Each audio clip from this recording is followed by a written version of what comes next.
This time around, Omanhene John Mama should leave Ghana. Mame Mao Akwaba Emfa Umbra Ghana in TVGH so wofre me adwoa searching. Ebusiafo Omanhene yaw Edubuache a oye journalist na odina distrede eto eye Komfonoche nenim aka His Excellency John Dramani Mahama. Na Omanhene yaw Edubuache kire se Komfonoche Komfodu tutujegu John Mahama we di Ghana yesrew make sure say answer that we be free abem mu akono. Na Ghana ye ntin sha IMF ase.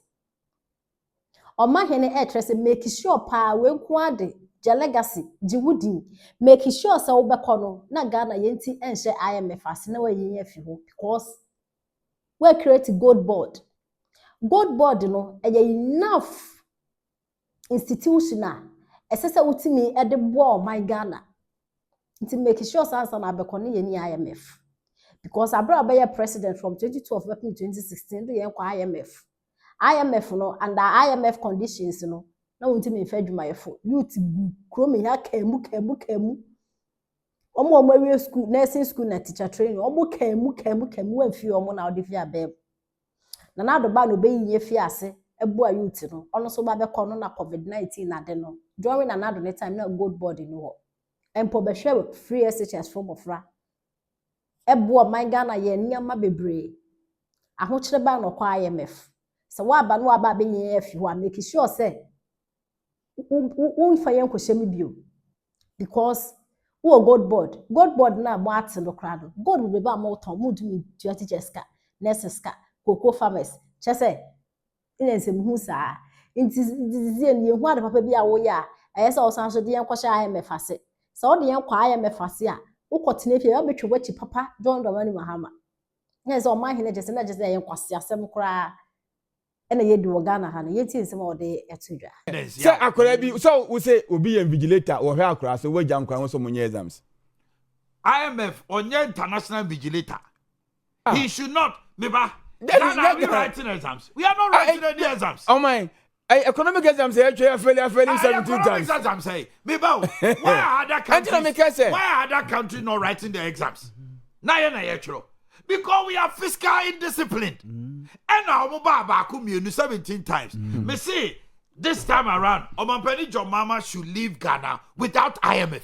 Na kota to say big pushy any akwan bebrebe ya ye si enkoje bosi ye gold board sika yes eno kra na ye de ya akwan bebrebe na ye big push bebrebe na say wo say akwaje bosi ya dey o my ye nje bosi sika eti ade ne yemfa gold ni sika wan yemfa ye de yempa be bi ntina aban no so antoto ne niam ya sika na abegu oman no obedi akota odi ye adwuma odi ye mpuduma mi si school dan mi ya kwan si ya wo sie ni na no wo si o my afesika no na sika ne nya ye di ne ya obakọ no ya obakọ no corruption IMF ni ye kwa ye kopede ye mu ye ho 3 billion no mo de man akota nye so mo tam ni nyina de mayo o mo pone ne sope discipline na boy and lack of corruption but mine Adena wunim say nyame ya dom no monsa o be ba sante mo no monsa e ku kidney Doctor Sakacho say ya turo echa photo so let's say be wusi minim so me say enye wan na me say ho person ho na me emre e Ghana e ho pe ho na me emre I don't know emre du say ka che ho say ho na fe de epe ho na so ayede discipline said yes ye niska nyame adom na gold board buy wa betu to gold nyina o ma iska fe de be bio a say betna no be dare teacher ni a asem again that IMF ye ne betima ye bibi asante ne obrabe ne ebo o man ti ntia me make say say they monitor our systems eboa yen tie o man hwe se ka se nei IMF fonko enum hwinye bi ma o man the pressure of employment ye beka ye be fa ni padwuma se sia o ye be se o magum afa unya sika nti o maka na bosome nwotwe na afa no bon say there's always chaos in the system ti dem make can say IMF should continue to be on our shoulder. Also, I disagree. I disagree with me because when him here, say confirm say I can say any money here be man. On my any 2 years time, we go back. Then excuse my word. Oh, and that is excuse my word this morning. And here Jimmy. Almighty. Me bow, shas unto you had there. Say obi an hwa wo so a. Oh my. Me tie me. so obi anhwe so a unyare enti nipa kro no hwe wo so no e na wo da bia udware kama nipa kro no tu kwan 1 month ni nyina wanwa unim nyansa my dog can especially true you know yeah but the me can say looking at the president Asante with the president the back IMF something young African go some European countries in the IMF yes but what I'm saying is no me for me there are there betching there have been countries that are there betching na IMF no man say tell Jomolia e be bregu there were countries IMF were so visible today they are nowhere to be found there because oman hunu nyansa enti say IMF ya ba announce say say nyame adom international monetary fund extended credit and whatever no ya wie Atu force and say, Omun rushing call the international. Market. No, me has said, Omit my. Say, you will gold board. That gold board, I bet boy mine pie in some way. Ye gold in now to me, Tom. I quite say, Coco, a illegal so beton gold. This is the time.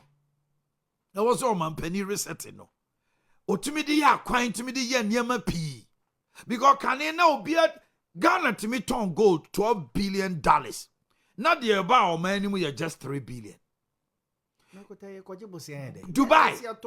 overconnect Dubai, and what say Ghana gold about Dubai, about 6 billion.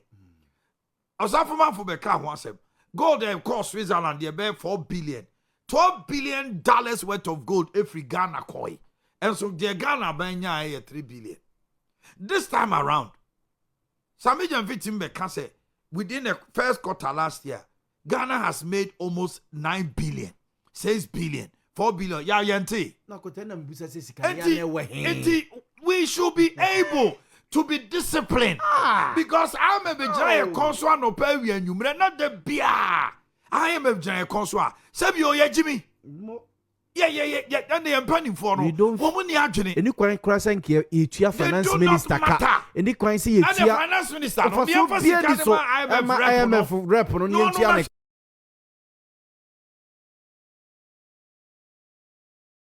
What doesn't make sense. To continue to monitor us. We are not sovereign state anymore. No, we should be able to say, IMF no coin. And Nutina, people accepted on Mampeni Jomama on the word resetting. Yeah.